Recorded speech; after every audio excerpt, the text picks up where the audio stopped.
各位议员、各位嘉宾、各位 Distinguished guests, ladies and gentlemen, good afternoon. I would like to share the regulation journey of virtual assets from a perspective of industry practitioner. And first of all, I would like to share my individual experience and talk about what happened in the virtual world last year. First of all, the crash of Luna. The crash of Luna is a very painful lesson worthy of 40 billion US dollar. And then FTX is also facing crash down. And when the first time there are liquidity risk of FTX, a lot of colleagues are discussing whether FTX is safe or not. However, I think as a top 3 worldwide exchange, it's too big to fall, right? However, I didn't really expect the crash of FTX. And 2 days before the crashing down, me and my friends are discussing should we withdraw our coins. But now me and my friends are still trying to figure out how we can withdraw our assets from FTX. In the virtual world, what touches me deeply is not the broken down of Silicon Valley Bank, but we have been in the Silvergate Bank. This bank is providing great service, and I'd like to develop together with this company, and I purchased their stocks. However, the return rate of this Silvergate Bank is the same with Luna. So after 3 major incidents at the cryptocurrency world, we welcome some good news. We believe that the digital currency is still making its turn in a bear market. But now we find out in the first half of 2023, we find out Bitcoin is giving people the best return. And Hong Kong is making lots of declarations, welcoming virtual assets companies to set their roots in Hong Kong, and to give them last license. For example, if they are in the traditional financial industry, number 1, number 4, or number 7, or number 9 license will be offered for these virtual exchanges to allow them to provide more services to users. However, starting from Q3, the entire crypto industry is facing newer problems. We find that in the future, and spot good and derivative transaction has been decreasing to a historical low, and to some extent, we are facing the drying out of liquidity issue. However, we still need time to observe this issue. So, after 3 accidents, we have been thinking what are the problems facing our industry, and I believe after FTX, we started thinking whether centralized exchanges is safe or not, and the crashing of Luna is inspiring another question: whether stable coins are stable or not. And for those decentralized industry, do we need a centralized regulation? And how should we carry out the regulation? Those are all questions we've been thinking about. So before we talk about whether centralization is safe or not, I will talk about the pros and cons of a centralized exchange and a decentralized exchange. So for centralized exchange, we call them SECs. The assets have been hosted in a central way. The assets are already out of the hands of users, but it can guarantee higher liquidity. And when compared with DEX, they need fewer products because in DEX we have more transactions, thereby there will be more derivatives. And most importantly, for this centralized exchange, they have KYC, but for decentralized exchange, everybody can using DEX as a transaction tool. With KYC, we have to make sure we reach compliance. That is why Hong Kong is using centralized exchange to study as a compliance case.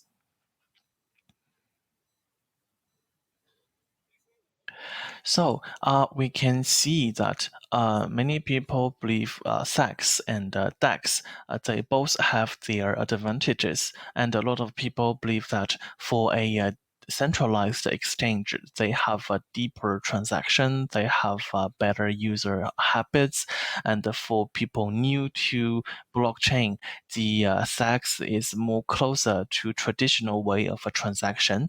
But for other users, they believe the decentralized SX is better because you have your own wallet, you have your own transactions, and more derivative to be used.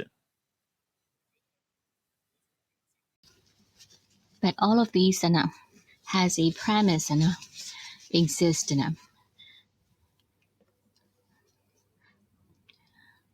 CEX is better because it has been established on the trust on medias and intermediates and agency.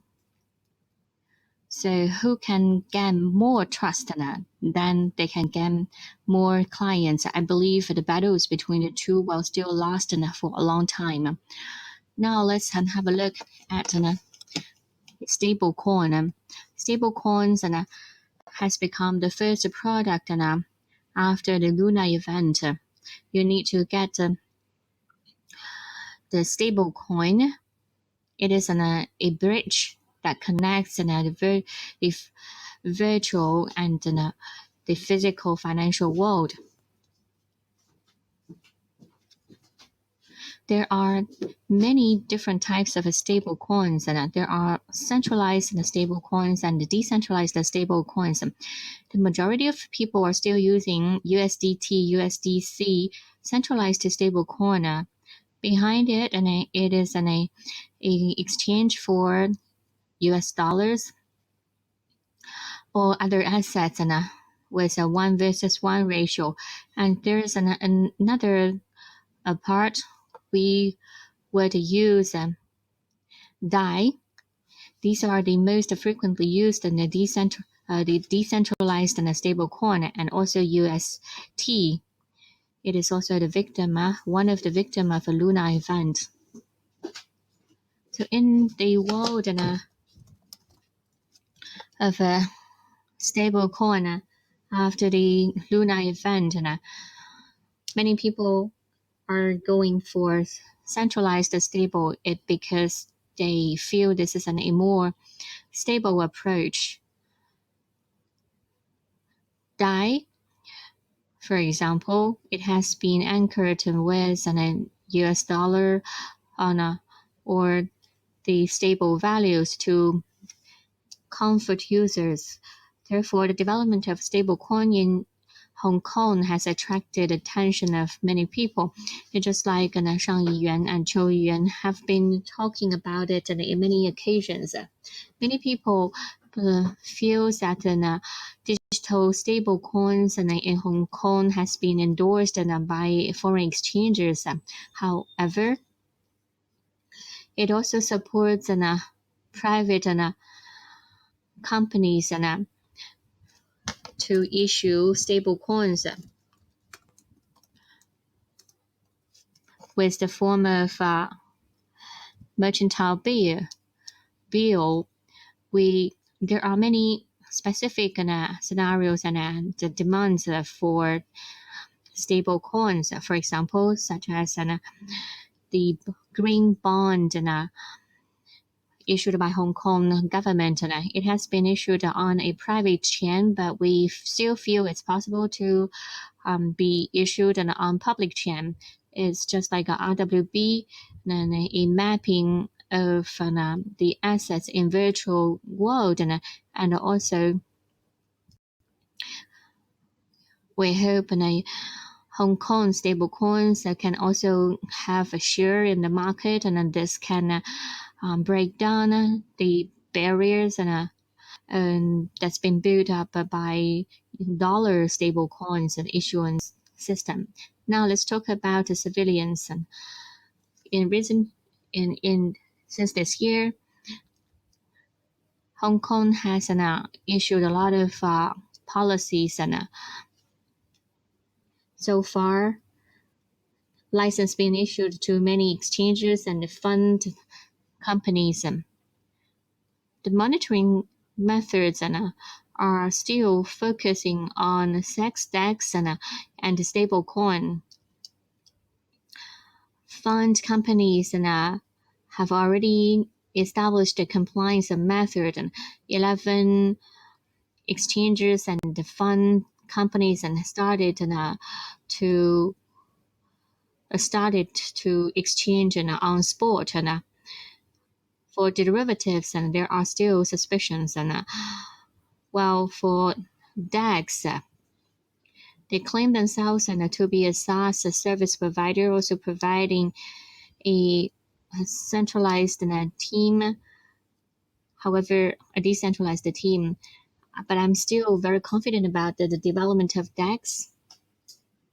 There is a significance of existence, and it should be monitored or regulated. And we hope blockchain technologies can be used in the R&D of DEX and to enable it to be implemented truly. And regarding stable coin, personally, I really hope Hong Kong stable coins can be actually used regardless of foreign exchange reserves or the mercantile bill. I feel from the crypts sector, stable coin is a very important cornerstone. Currently, all the stable coins are being linked with dollars. What will change? And it's just like the currencies that is dominated by US dollars, but currencies of other countries are also a part of it. We hope Hong Kong can play its role as the financial center in Asia. Finally, I would like to talk about two alerts for DEX and also the development of stable coins and the regulations, but we need to be careful. IFTX solution, it claims that they have a very good monitoring system, and they are very open and transparent, but they are very centralized institute. DEX and stable coins though bring in a lot of fair transactions and let people have more trust on public chain. However, as we know, if it's not changeable, it will also be devastating hit for the whole chain. We should pay attention to it. I remember previously someone said who kills Koda is not a film producer, but rather the digital camera. And what kills Nikon is not another competitor, but a mobile phone manufacturer. So in the future, what can